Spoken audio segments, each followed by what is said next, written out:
Shalom, Bapak Ibu yang dikasihi Tuhan. Selamat pagi, selamat beribadah di dalam nama Tuhan Yesus. Mari kita siapkan hati kita untuk memuji dan menyembah Dia, karena Dia teramat baik bagi kita. Kasih setianya tidak pernah habis dalam hidup kita, yang memelihara dan melindungi kita hingga hari ini. Haleluya. Sebab ada Tuhan yang hidup, maka jiwaku tenang. Kasih-Nya sanggup mengubahkan segala ketakutan. Sebab ada Tuhan yang hidup, maka jiwaku tenang. Kasih-Nya sanggup mengubahkan segala ketakutan. Berseru, Yesus, Yesus, sahabatku, ku bawa hatiku lebih menyembah-Mu.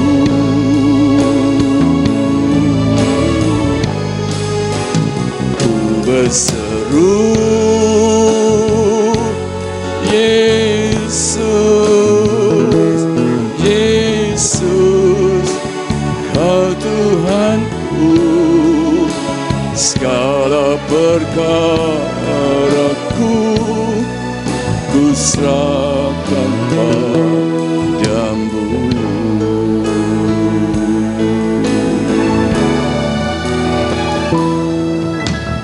Sebab ada Tuhan yang hidup, maka jiwaku tenang. Kasih-Nya sanggup mengubahkan segala ketakutan. Berseru, Yesus, Yesus, sahabatku, ku bawa hatiku lebih menyembah-Mu.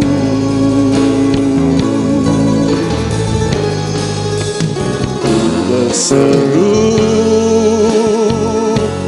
Yesus,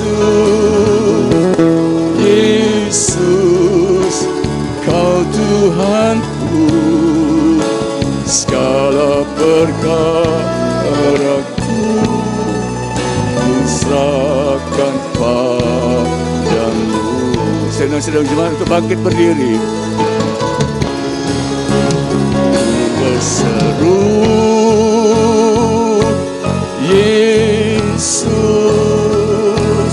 Yesus, sahabatku, ku bawa hatiku lebih menyembah-Mu. Ku berseru, Yesus,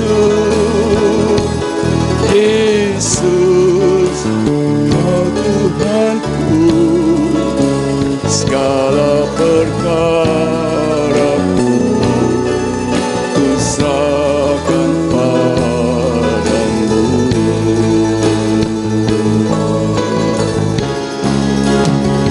Berseru, Yesus, Yesus, sahabatku, di bawah hatiku lebih menjambanmu. Haleluya, berseru, Yesus, Yesus, Kau Tuhanku, segala perkaraku ku serahkan padamu.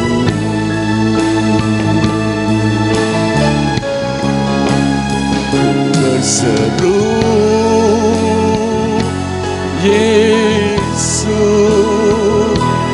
Yesus, sahabatku, bawa hatiku lebih menyembahmu.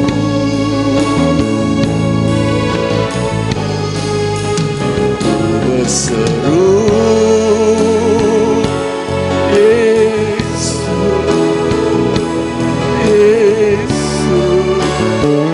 Tuhanku, bawa suaraku, ku serahkan padamu.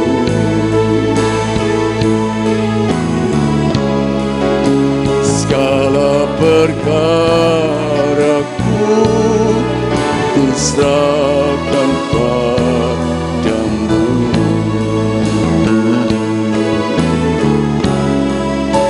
Segala perkaraku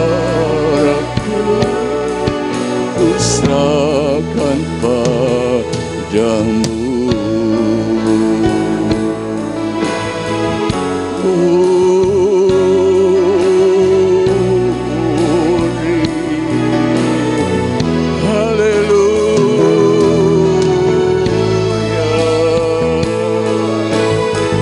Engkau sahabat kami Tuhan, Engkau Tuhan dan Raja kami.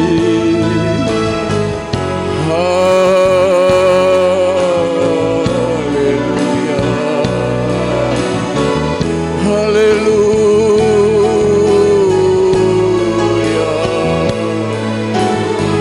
Kami mau menyembahmu Tuhan.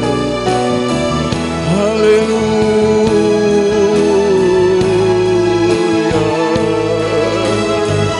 Hanya Engkau yang patut disembah.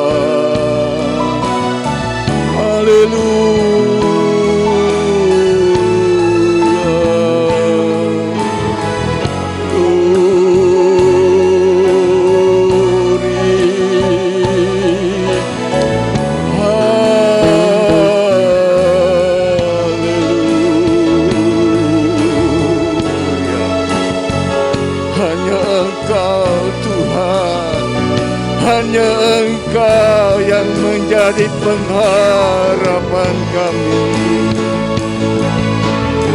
Segala perkara kami bawa kepada Tuhan. Haleluya. Karena kasih-Mu sanggup mengubahkan segala ketakutan kami Tuhan. Haleluya.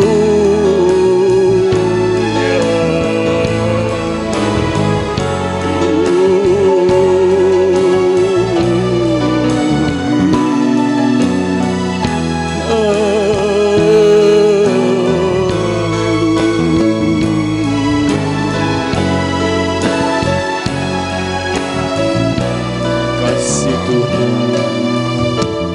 Terima kasih Tuhan. Terima kasih Tuhan buat pemeliharaan dan perlindungan-Mu. Kalau kami boleh ada sebagaimana kami ada pada pagi hari ini, kami tahu semuanya hanya semata-mata anugerah-Mu Tuhan. Bukan kekuatan kami Tuhan, bukan kuat dan gagah kami, tapi karena pemeliharaan dan perlindungan-Mu Tuhan. Engkau-lah yang menjadi perisai bagi kami Tuhan, sehingga kami luput dari segala mara bahaya yang mengincar kami Tuhan. Terima kasih Tuhan, terima kasih. Pagi hari kami rindu untuk memuji dan menyembah-Mu Tuhan, untuk menyatakan rasa syukur kami kepadamu Tuhan.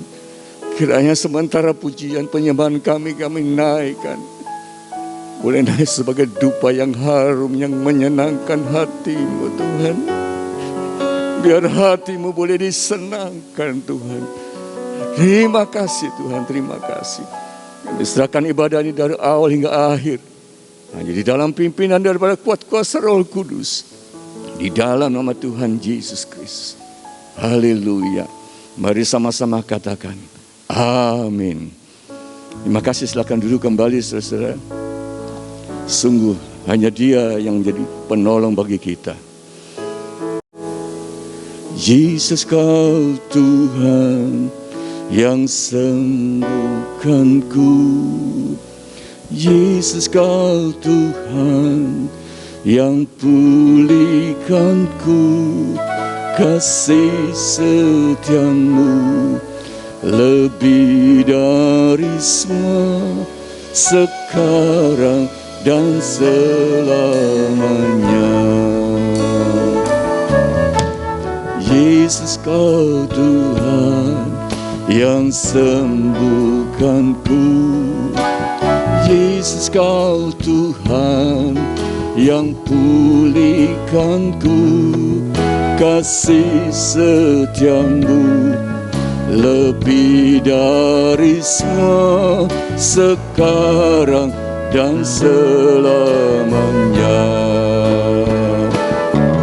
Ku sembah, ku sembah, ku sembah Kau Yesus. Ku sembah, ku sembah, ku sembah Yesus selamanya.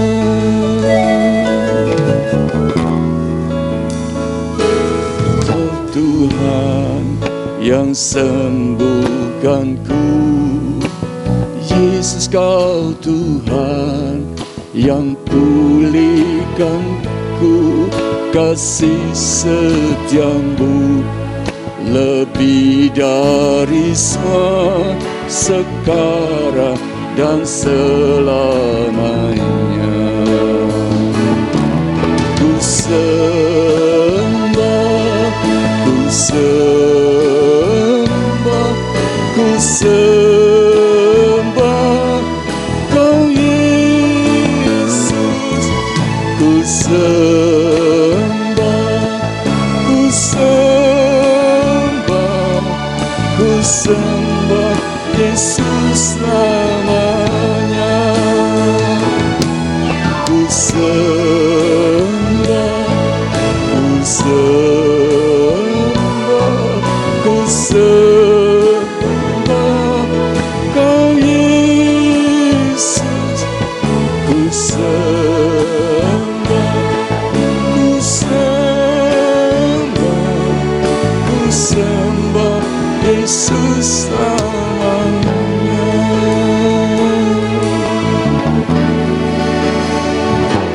Kau Tuhan yang sembuhkanku. Yesus Kau Tuhan yang pulihkanku. Kasih setiamu lebih dari semua, sekarang dan selamanya. Kita bangkit berdiri, saudara. Ku sembah, ku sembah, ku sembah Kau Yesus. Ku sembah, ku sembah, ku sembah Yesus selamanya. Ku sembah, ku sembah, ku sembah Kau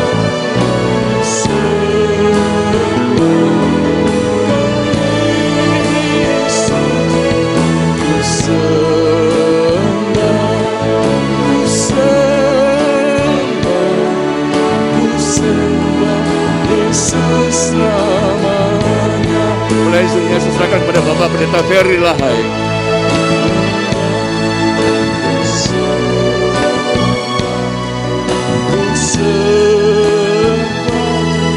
Kau Yesus. Ku sembah, ku sembah, ku sembah Yesus selamanya. Oh, ku sembah Yesus selamanya.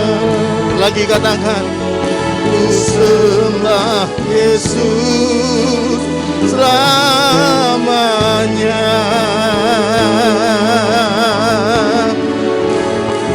Haleluya, haleluya. Hari ini kami datang kepada Tuhan karena kami tahu Engkau Tuhan yang layak kami sembah. Hari ini kami datang kepada Tuhan karena Tuhan sudah berbuat baik dalam hidup kami. Sepanjang hidup kami melihat kemurahan Tuhan berlimpah dalam hidup kami. Sepanjang hidup kami boleh melihat pemeliharaan Tuhan ada nyata dalam hidup kami.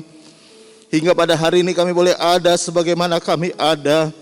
Kami tahu semua karena anugerah Tuhan, semua karena kasih setia Tuhan yang besar dalam hidup kami. Karena itu biar pagi hari ini Tuhan, lewat kebenaran firman-Mu Engkau berbicara kepada kami. Sampaikan isi hati-Mu kepada kami. Dan kami percaya Tuhan kebenaran-Mu tidak pernah berubah. Tapi kebenaran-Mu mengubah kami. Kebenaran-Mu menolong kami dalam setiap keterbatasan kami. Kebenaran-Mu mengajari kami sehingga kami boleh hidup seperti apa yang Tuhan mau. Dan kami percaya Tuhan hari ini Roh Tuhan ada di tengah-tengah kami, menerjemahkan kebenaran-Mu dengan cara yang sangat sederhana sehingga semua kami boleh diberkati. Terima kasih Bapa. Dalam nama Tuhan Yesus, setiap kita yang telah siap diberkati firman Tuhan sama-sama katakan amin. Puji Tuhan, shalom. Sekali lagi shalom. Mari Bapak Ibu saudara sekalian buka Alkitab kita sama-sama.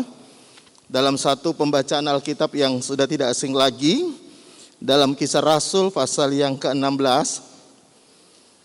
Kita baca mulai ayat 23 sampai dengan ayat 26. Sekali lagi, Kisah Rasul pasal 16. Ayat yang ke-23 sampai dengan ayat 26. Firman Tuhan berbunyi demikian. Setelah mereka berkali-kali didera, mereka dilemparkan dalam penjara.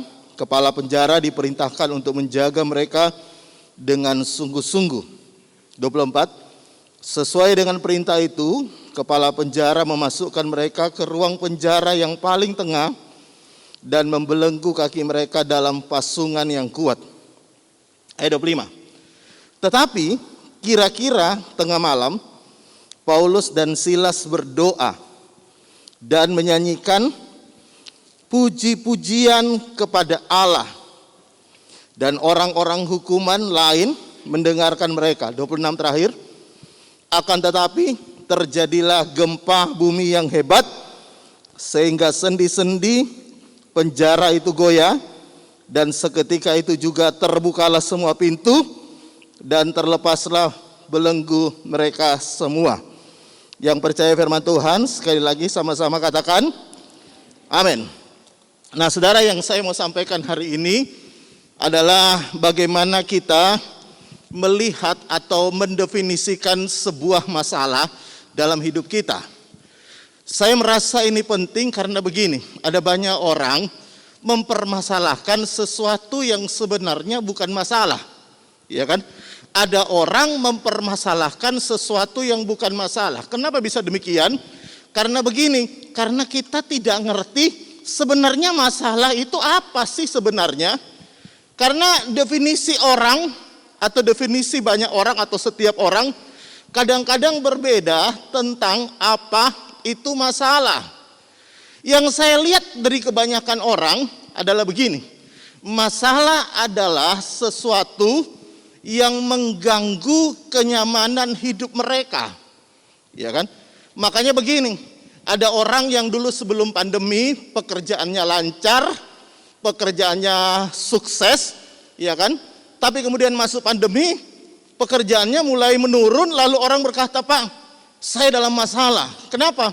Sebenarnya karena mereka mendefinisikan bahwa masalah adalah ketika kenyamanan mereka terganggu, ya kan? Ada orang berkata, "Pak, saya dulu sakit, sekarang saya dulu sehat, Pak, tapi sekarang saya sakit, saya nggak bisa kemana-mana, rasanya nggak enak." Lalu orang berkata, "Saya dalam masalah kesehatan." Kenapa? Karena orang mendefinisikan masalah adalah segala sesuatu yang mengganggu kenyamanan mereka. Makanya begini, ketika segala sesuatunya nyaman, segala sesuatunya baik-baik saja, orang berkata, "Puji Tuhan, Pak, saya lagi tidak dalam masalah." Kenapa? Karena bagi mereka masalah adalah segala sesuatu yang mengganggu kenyamanan mereka, ya. Nah, kalau saudara lihat Paulus hari ini, ada sesuatu yang berbeda dari cara pandang Paulus tentang apa itu masalah. Kalau saudara perhatikan tadi yang saya sudah sampaikan, yang kita baca bersama, Paulus itu didera, dicambuk berkali-kali, ya kan? Dicambuk, setelah dicambuk dimasukkan penjara, lalu kemudian Alkitab berkata dia dibelenggu dan dipasung, ya. Ketika dia dipasung dalam penjara itu, dikawal dengan pengawalan yang ketat, Alkitab berkata Paulus menyanyi, ya kan? Dan kalau saudara baca dalam terjemahan bahasa aslinya, nyanyian Paulus ini, kalau dikatakan nyanyian, itu kan banyak nyanyi. Namanya nyanyi bisa lagu apa saja. Tapi yang sebenarnya dalam terjemahan aslinya, kata menyanyi di sini atau nyanyian pujian, Paulus itu menyanyikan satu pujian yang berkaitan atau berimplikasi kepada celebrate God atau merayakan Tuhan. Ya, merayakan Tuhan. Jadi dia nggak nyanyi lagu-lagu ngenes. Seperti banyak orang kalau dalam masalah rasanya mereka berkata, "Pak, hati saya tersentuh, lagu itu memberkati saya karena saya pas, Pak, dalam masalah." Kalau saudara tahu, Paulus menyanyikan ini lagu sesuatu yang merayakan Tuhan, celebrate. Ya. Itu artinya bagi Paulus sebenarnya begini, ketika dia ada dalam penjara, ketika dia didera, ketika dia dicambuk, bahkan ketika dia ngalami hal-hal yang tidak adil dalam hidupnya, bagi dia bukan masalah. Buktinya apa? Dia malah menyanyi, merayakan kebaikan Tuhan. Saya mau beritahu sebagian besar orang kalau dalam masalah lagunya lagu melo. Betul nggak? Beberapa lagu yang dia pilih mungkin lagunya berkata gini, banyak perkara ya, yang tak dapat ku mengerti. Ataupun lagu-lagu yang lain. Tapi Paulus tidak nyanyi lagu itu. Kenapa? Karena dia tidak sedang dalam masalah menurut kacamatanya dia. Lalu apa yang menjadi masalah bagi Paulus? Sebenarnya ini yang membedakan antara Paulus dengan banyak orang. Kalau saudara baca di ayat 16, ya, tetap di Kisah Rasul 16 ini, ayat yang ke-16 berkata begini, ya. Pada suatu kali ketika kami pergi ke tempat sembahyang, kami bertemu dengan seorang hamba perempuan yang mempunyai roh tenung. Dengan tenungan-tenungannya, tuan-tuannya memperoleh penghasilan besar. Lihat ayat 17. Ia mengikuti Paulus dan dari belakang, Paulus dan kami dari belakang sambil berseru katanya, orang ini adalah apa? Hamba Allah yang maha tinggi. Mereka memberitakan kepadamu jalan kepada keselamatan. Jadi orang ini atau perempuan yang dihinggapi roh tenung ini, ya, dia ngikutin Paulus sambil ngomong, Paulus ini dan teman-temannya adalah hamba Allah. Dan mereka memberitakan kepadamu, apa saudara? Jalan kepada keselamatan. Kalau saudara perhatikan apa yang dikatakan perempuan ini, tentunya kita senang kan kalau ada orang puji kita, betul nggak? Ada orang ngangkat kita, tentunya kita senang. Dan menurut Anda, ini bukan masalah. Tapi kalau saudara lihat ayat 18, hal itu dilakukannya beberapa hari lamanya, tetapi ketika Paulus tidak tahan lagi akan gangguan itu. Ya. Jadi bagi Paulus, perkataan memberitakan, orang ini memberitakan Injil, bagi Paulus dia nggak tahan. Karena dia menganggap ini masalah, ini gangguan. Ia berpaling dan berkata kepada roh itu, demi nama Yesus Kristus, aku menyuruh kau keluar dari perempuan itu. Dan seketika itu juga keluarlah roh itu. Nah, lihat baik-baik, saya mau tunjukkan begini. Dengarkan Pak ya. Waktu Paulus ada dalam penjara, dia tidak merasa terganggu. Waktu dia habis dicambuk, dia nggak merasa terganggu. Waktu Paulus dibelenggu, dia tidak merasa terganggu. Waktu Paulus dipasung, dia tidak merasa terganggu. Tapi ketika ada orang yang angkat-angkat dia, puji-puji dia merasa terganggu, bahkan orang itu ditengking. Nah, kenapa? Masalahnya adalah begini. Perbedaan cara pandang Paulus dengan sebanyak orang, kebagian orang berbeda. Bagi Paulus, kenyamanan terganggu itu bukan masalah. Tapi yang jadi masalah adalah begini. Ketika ada orang berusaha menggagalkan dia, berusaha untuk menjatuhkan dia dengan cara pujian tadi itu, berusaha mengalihkan pandangannya dari melakukan apa yang Tuhan mau. Dan bagi banyak orang ini berbeda. Kenapa? Karena bagi banyak orang begini. Mereka datang kepada Tuhan. Dengarkan ini ya. Bagi mereka, ketika semuanya baik-baik saja, bagi mereka tidak ada masalah. Ya kan? Yang penting semuanya baik-baik, bagi mereka nggak masalah. Meskipun mereka tidak lakukan apa yang Tuhan mau. Ya kan? Bagi kita selama kita sehat, pekerjaan baik meskipun berkurang, mungkin order atau pemasukan, bagi kita segala sesuatunya baik-baik saja, itu nggak masalah. Meskipun kita nggak lakukan apa-apa untuk Tuhan. Bagi Paulus saya mau beritahu, masalah hidupnya adalah begini. Kalau sampai dia tidak melakukan apa yang Tuhan mau. Saya banyak ketemu orang, lalu orang berkata, Pak tolong doakan anak saya. Saya tanya apa yang saya bisa doakan untuk anak Bapak? Doakan pekerjaannya Pak. Oh iya, saya doakan pekerjaannya. Banyak orang tua minta didoakan untuk pekerjaan anaknya. Tapi sedikit orang tua datang untuk minta berdoa, Pak tolong doakan anak saya. Anak saya itu rajin ke gereja, tapi di gereja dia nggak ngapa-ngapain. Tolong bantu doa Pak, supaya dia di gereja, dia bisa melayani Tuhan juga. Jarang.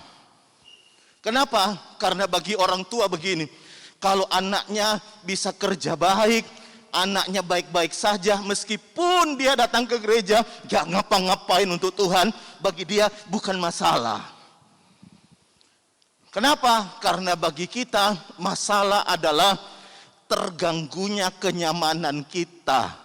Jadi selama kenyamanan kita baik-baik aja, selama pekerjaan kita lancar, bisnis kita lancar, kita semua sehat, semuanya baik-baik aja, bagi kita tidak ada masalah. Meskipun kita gak ngapa-ngapain untuk Tuhan, bagi kita gak masalah. Hati kita sama sekali tidak terganggu kalau kita tidak ngapa-ngapain untuk Tuhan. Kita merasa nggak terganggu, kita merasa baik-baik aja. Meskipun kita tidak melakukan sesuatu untuk Tuhan, bagi kita baik-baik aja selama kita masih nyaman. Makanya Paulus di dalam penjara dia nyanyi, ya kan? Di dalam penjara dia nyanyi merayakan kebaikan Tuhan. Tapi justru ketika ada orang menghalangi dia untuk melakukan apa yang Tuhan mau, orang itu langsung, Alkitab berkata, ditengking rohnya. Karena bagi Paulus, tadi Paulus katakan, dia nggak tahan lagi akan ketidaknyamanan orang ini, membuat dia menghalang-halangi melakukan apa yang Tuhan mau. Kalau saudara baca dalam Alkitab, saya mau tunjukkan dulu satu hal kebenaran. Lihat, di dalam Samuel pasal 30, 1 Samuel pasal 30, kita baca mulai ayat 9. Nah, sebelum saya baca lebih lanjut ayat ini, saya mau ceritakan dulu konteksnya. Konteks ayat ini adalah, dengarkan ya, orang Israel ada di Siklak. Lalu Siklak diserang oleh orang Amalek, lalu istri dan anak-anak mereka semua, bukan anak-anak Daud saja, tapi semua orang yang bersama-sama dengan Daud, hartanya dirampas, ya. Hartanya dirampas, semuanya dirampas, ya kan? Hartanya dirampas, semuanya dirampas, tapi mereka kemudian mengejar orang Amalek tersebut. Lihat ayat 9. Lihat ayat 9. Lalu pergilah Daud beserta ke-600 orang bersama-sama dengan dia, dan sampailah mereka ke sungai Besor. Sementara orang yang mau tinggal di belakang berhenti di sana. Maka Daud melanjutkan pengejaran beserta 400 orang. Perhatikan kalimat selanjutnya. 200 orang yang terlalu lelah untuk menyeberangi sungai sungai Besor itu berhenti di sana. Jadi ada 600 kepala keluarga yang kehilangan istri dan kehilangan anak. 600 kepala keluarga, ya. Tapi Alkitab berkata 200 kepala keluarga yang lain itu karena lelah, makanya dia tidak mengikuti perjalanan pengejaran untuk istri dan anak-anaknya. Saya heran dengan orang ini, 200 orang ini. Karena begini, saudara, ya. Mereka tidak bisa lihat mana masalah yang sebenarnya, ya kan? Mereka nggak bisa lihat mana masalah yang sebenarnya. Kalaupun mereka lelah, mereka kan bisa istirahat sejenak, betul nggak? Lalu mereka melanjutkan pengejaran karena istri dan anak-anak mereka semuanya tertawan. Nah, yang membuat saya heran adalah begini. Bagi orang ini, masalah capek lebih berharga, lebih penting daripada istri dan anak-anaknya, daripada keselamatan istri dan anak-anaknya. Coba saudara pikir, ya, ada orang karena capek istri dan anak-anaknya tertawan, sewaktu-waktu bisa mati, dibunuh orang Amalek, tapi mereka bisa buat alasan begini, aku capek, aku tak tinggal di sini ae. Kenapa? Karena bagi mereka istri dan anak-anak mereka tidak terlalu penting. Yang paling penting adalah aku capek, aku pengen istirahat.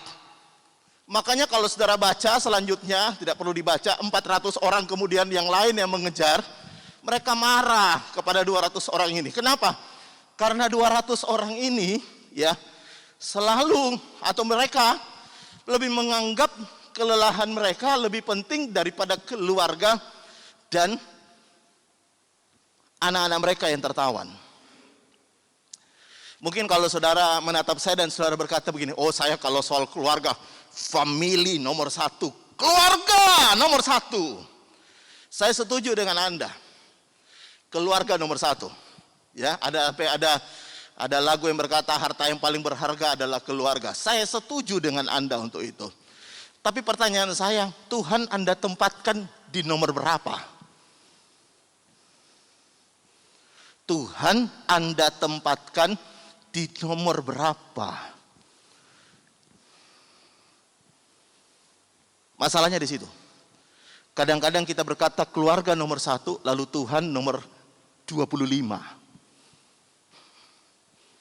Tuhan nomor 27. Mungkin ada berkata, Pak, saya nggak sampai segitu ya, paling nomor 5 lah. Ya. Tapi yang saya mau tunjukkan adalah begini, betapa seringkali bagi kita itu ada hal yang lebih berharga dibandingin dengan Tuhan. Jadi kalau misalnya 200 orang ini, Pak saya capek, saya nggak bisa Pak, saya capek. Coba saudara pikir ya, kalau sama keluarganya aja mereka begitu bisa dengan gampang berkata capek, lalu keselamatan keluarganya terancam. Wow, orang itu bisa dengan gampang saya capek. Ya kan?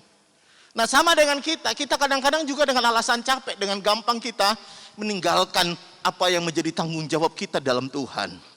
Ya, kadang gampang dengan alasan capek, kita dengan gampang meninggalkan sesuatu yang Tuhan ingin kita lakukan. Karena itu hari ini saya mau tunjukkan kepada saudara, apa definisimu tentang masalah? Apakah hanya sebagian kita berkata masalah adalah kenyamanan terganggu? Atau Anda berkata begini, masalahku nomor 1 adalah begini, kalau saya tidak memprioritaskan Tuhan dalam hidup saya, itu masalah. Kalau anak-anak saya lihat mereka diberkati, tapi mereka tidak melayani, hati saya rasanya ada beban, ada masalah. Kalau saya melihat keluarga saya semuanya boleh datang duduk melayani Tuhan, meskipun hari ini ada sedikit kenyamanan kita terganggu, tapi beberapa orang berkata enggak apa-apa. Mungkin hari ini pekerjaan saya lagi sepi, mungkin hari ini usaha saya lagi macet, tapi hal yang paling membahagiakan saya ketika saya lihat sekeluarga saya, anak menantu cucu ada di dalam gereja, mereka melayani Tuhan. Kok nggak ono sing amin? Bisa bilang amin? Bisa bilang amin lebih keras? Mestinya itu mengusik hati kita. Jangan biarkan dirimu tenang kalau engkau lihat ada keluargamu atau ada suamimu, ada siapapun juga yang hanya duduk diam manis di gereja, tidak lakukan apa-apa untuk kemuliaan Tuhan. Saya banyak teman-teman saudara ya, mereka berkata begini, Pak tolong bantu doa untuk suami saya kalau pekerjaan suami mereka lagi masalah. Tapi tidak ada satupun mereka yang datang bertolong doain suami saya. Dia udah sukses dalam pekerjaan. Dia suami yang baik Pak, sayang keluarga. Cuma saya kok ada ganjelan Pak. Ganjelan apa? Suami saya kok gak mau ke gereja. Wah, itu luar biasa, betul gak? Tapi ada beberapa istri berkata, gak apa-apa suami saya gak ke gereja. Yang penting satu, pekerjaannya lancar. Gak apa-apa suami saya gak ke gereja. Yang penting dia suami yang baik. Dia gak neko-neko. Gak apa-apa semuanya. Yang penting dia baik-baik saja. Meskipun dia gak melayani gak apa-apa. Yang penting semuanya baik-baik saja. Adakah hari ini hatimu terusik dan berkata, Tuhan, suamiku memang suami yang baik, tapi hatiku ada beban, ada ganjelan. Aku pengen dia terlibat lebih lagi dalam kemuliaan Tuhan, dalam pekerjaan Tuhan, dalam pelayanan.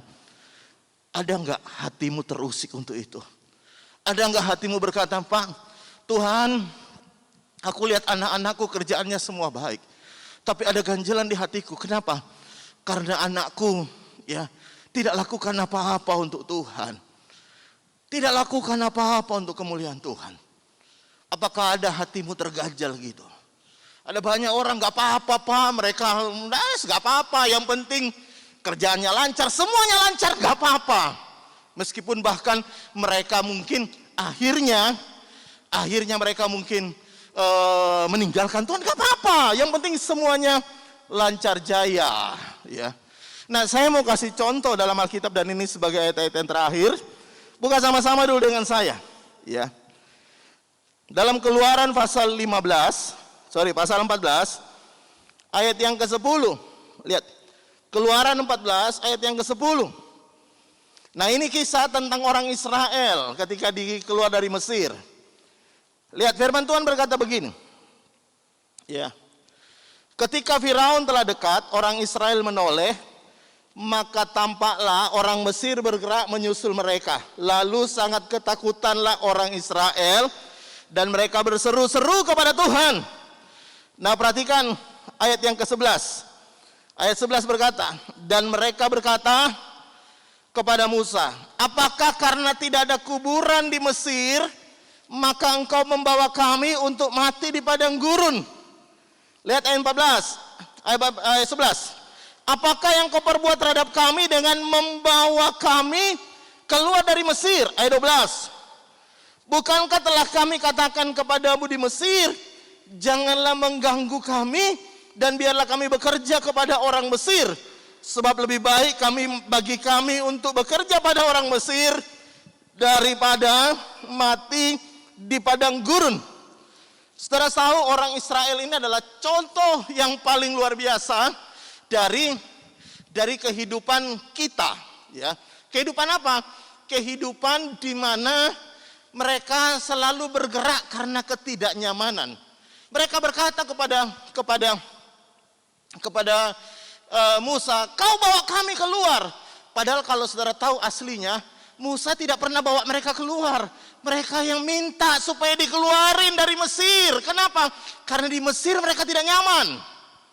Di Mesir mereka tidak nyaman, makanya mereka minta keluar. Ketika mereka keluar tidak nyaman, mereka bilang, bawa kami kembali ke Mesir. Ya, artinya begini, bagi mereka nomor satu adalah bukan mengenai apa yang Tuhan rencanakan. Bagi mereka nomor satu, bagaimana caranya hidupku nyaman. Hidupku nyaman, itu aja yang mereka cari. Makanya kalau di Mesir nggak nyaman, mereka keluar. Kalau keluar nggak nyaman, mereka kembali pengen di Mesir. Makanya saya mau beritahu kepada saudara, ketika Anda memutuskan melayani Tuhan, maka saya mau beritahu, ya, jangan melayani hanya Anda akan mencari kenyamanan. Karena ketika Anda hilang kenyamanan, Anda bisa jadi kayak orang Mesir, keluar dari pelayanan. Ya. Dan kalau saudara baca, ayat yang terakhir kita baca. Dalam pasal 15, ketika kemudian kita tahu Tuhan tolong mereka, 15 ayat 1. Lihat 15 ayat 1. Lihat. Pada waktu itu, Musa bersama-sama dengan orang Israel menyanyikan nyanyian pujian ini bagi Tuhan, yang berbunyi, baiklah aku menyanyi bagi Tuhan sebab ia tinggi luhur, kuda dan penunggangnya dilemparkannya ke dalam laut. Ayat 2. Tuhan itu kekuatan dan mazmurku, ia telah menjadi keselamatanku, dan ia Allahku, kupuji dia, ia Allah Bapakku, kuluhurkan dia. Nah, yang saya mau tunjukkan ini di bagian yang terakhir ini adalah begini. Lihat ya. Beda dengan Paulus di dalam penjara nyanyi. Bukan setelah keluar dari penjara. Bukan. Orang Israel, Alkitab berkata setelah ditolong Tuhan mereka nyanyi. Waktu mereka dalam masalah, kalau saudara baca, mereka marah-marah ngamuk dengan Tuhan. Kenapa marah-marah ngamuk dengan Tuhan? Karena sesungguhnya mereka nggak peduli tentang rencana Tuhan. Mereka nggak peduli semua hal-hal rohani, mereka nggak peduli. Yang mereka mau cuma satu, yang mereka kejar, bagaimana mereka nyaman. Makanya ketika ditolong, wah nyanyi-nyanyi, haleluya. Begitu ada masalah, marah-marah. Saya berdoa hari ini, biar semua kita mengerti bahwa begini. Bahwa hidup kita ini, Tuhan punya rencana yang besar untuk hidup kita. Katakan amin. Meskipun ada saat-saat ketidaknyamanan terjadi, tapi Anda tetap mau berkata begini. Seperti halnya Paulus berkata begini. Ya, bahwa hidupku ada dalam tangan Tuhan. Bahwa meskipun aku dalam penjara, aku bisa menyanyi, merayakan kebaikan Tuhan dalam hidup setiap kita. Saya nggak tahu hari ini apa yang sedang kau alami. Tapi saya berdoa, Roh Kudus mengetuk hatimu dan engkau berkata, Tuhan, Aku mau Engkau pakai hidupku. Aku mau hidupku berguna untuk kemuliaan Tuhan. Aku mau hidupku dipakai seperti apa yang Tuhan mau. Puji Tuhan. Saya tidak akan mempanjang firman Tuhan. Saya minta tolong pemain musik. Mari. Kita bangkit berdiri bersama. Saya berdoa setiap kita yang datang hari ini berkata, Tuhan, meskipun aku mungkin merasa tidak nyaman hari ini. Meskipun aku dalam kondisi yang kurang nyaman. Tapi aku bersyukur, aku bersama dengan keluargaku ada di tempat ini. Aku bersyukur karena hidupku berguna untuk kemuliaan Tuhan. Karena hidupku melayani Tuhan.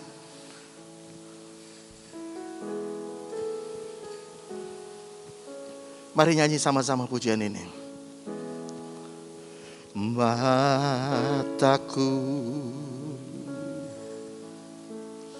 tertuju padamu, segenap hidupku ku serahkan padamu. Angkat tanganmu kalau ini menjadi doamu. Bimbing aku masuk rencanamu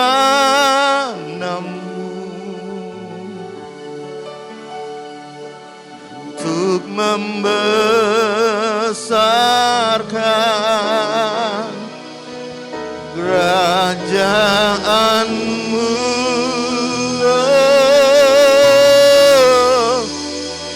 Ku mau mengikuti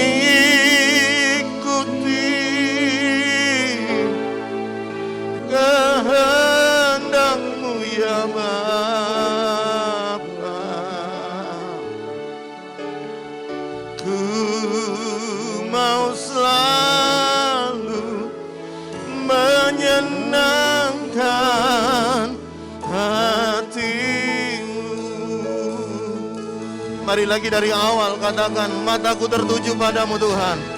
Mataku, ya Tuhan, ya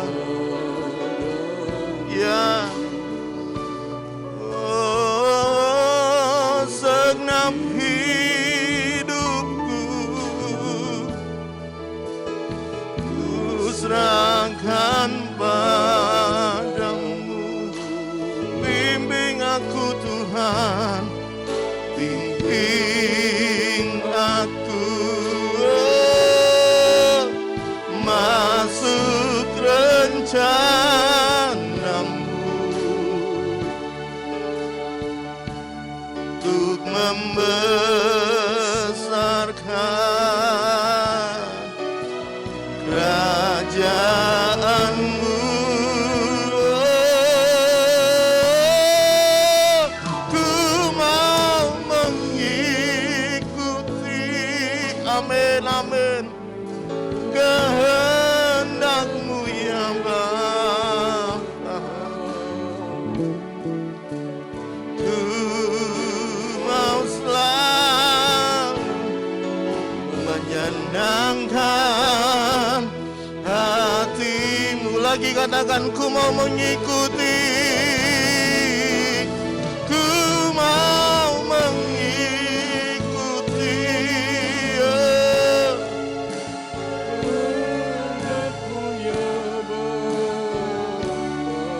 Ku mau selalu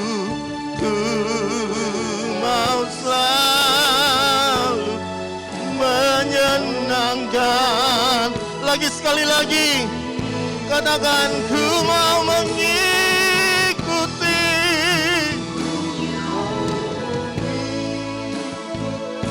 Oh, amin, amin, amin. Ku mau selalu menyenangkan hati-Mu. Saya minta waktu beberapa saat. Saya pengen semua orang yang hadir pada pagi hari ini berdoa untuk orang-orang yang Kau kasihi. Mungkin secara manusia mereka tidak masalah, secara finansial mereka tidak punya masalah, bahkan secara kesehatan mereka tidak masalah. Tapi hatimu terusik hari ini oleh kebenaran firman Tuhan dan Engkau berkata, Tuhan, mereka secara manusia tidak ada masalah. Cuma aku rindu supaya mereka juga dipakai Tuhan. Mereka terima keselamatan dan mereka melayani Tuhan. Bukan hanya datang di gereja, lalu pulang, lalu tidak ngapa-ngapain untuk Tuhan. Tapi hari ini doakan orang-orang tersebut. Mungkin itu suamimu, mungkin itu istrimu, mungkin itu anakmu, mungkin orang tuamu. Bahkan mungkin itu familimu yang lain atau kenalanmu yang lain. Dan engkau berkata, Tuhan, kalau Tuhan pakai hidupku, maka aku juga pengen mereka dipakai Tuhan. Kalau aku melayani Tuhan, maka aku juga pengen mereka bukan hanya jadi jemaat biasa, tapi mereka melayani Tuhan sesuai dengan talenta, sesuai dengan kapasitas yang Tuhan percayakan. Ambil waktu beberapa menit ini, doakan, berdoa. Haleluya. Ya. Saya tahu ada orang-orang yang Tuhan taruh di hatimu. Dan hari ini mulai doakan. Haleluya. Ya. Haleluya, haleluya. Seringkali kita hanya berdoa untuk kenyamanan kita yang terganggu. Seringkali kita hanya berdoa untuk kenyamanan pekerjaan yang terganggu. Tapi kita tidak berdoa untuk hal-hal rohani. Hari ini berdoa beberapa saat ini. Haleluya, haleluya. Oh, haleluya. Kami berdoa buat anak-anak kami, Tuhan. Biarlah anak-anak mengikuti jejak orang tua melayani Tuhan. Kami berdoa buat orang tua kami, Tuhan. Mungkin mereka tidak ada masalah dalam pekerjaan, tapi kami berdoa buat orang tua kami. Untuk mereka juga boleh mengenal Tuhan. Untuk mereka juga ada dalam jalan Tuhan. Untuk mereka juga boleh ada terlibat dalam pelayanan Tuhan. Haleluya, haleluya. Oh,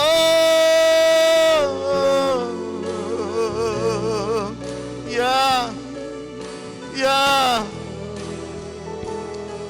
haleluya, haleluya. Oh,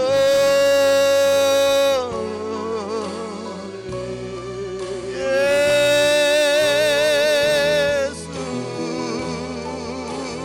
Oh, haleluya, haleluya. Bapa, hamba selesai berbicara, Roh-Mu meteraikan kebenaran-Mu atas hati kami.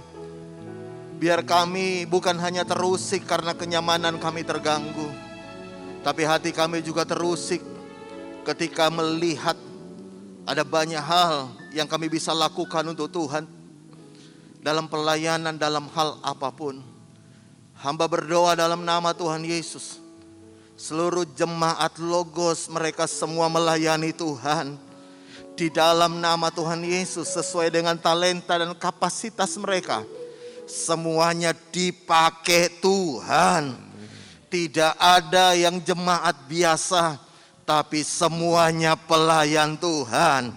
Hamba berdoa dalam nama Tuhan Yesus, bangkitkan generasi yang luar biasa di tempat ini Tuhan.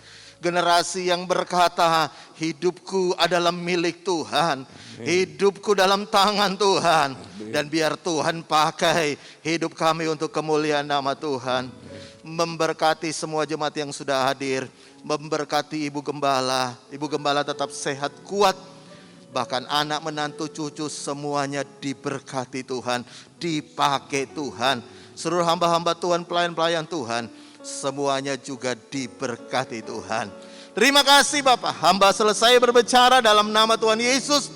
Roh-Mu memeteraikan kebenaran-Mu. Dan setiap kita yang percaya diberkati Tuhan, sama-sama katakan amin, amin, puji Tuhan.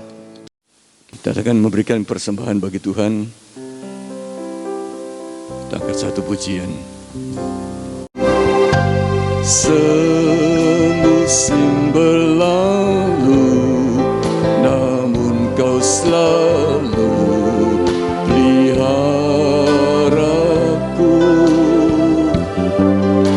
Kasih dan setiamu tak pernah layu di hidupku. Lebih luas dari samudra kebaikanmu Bapa, takkan habis di hidupku. Lebih tinggi dari cakrawala, tak terbatas kasih-Mu. Sungguh ku bersyukur. Lebih luas dari samudra kebaikan-Mu Bapa, takkan habis di hidupku. Lebih tinggi dari cakrawala, tak terbatas kasih-Mu. Sungguh ku bersyukur. Sudah jemaat yang udah bangkit berdiri. Lebih luas dari samudra kebaikan-Mu Bapa. Saya mau bawa Ferdi menaikkan doa penutup dan doa berkat. Lebih tinggi dari cakrawala, tak terbatas kasih-Mu. Sungguh ku bersyukur. Tak terbatas kasih-Mu. Sungguh ku bersyukur. Tak terbatas kasih-Mu. Sungguh ku bersyukur.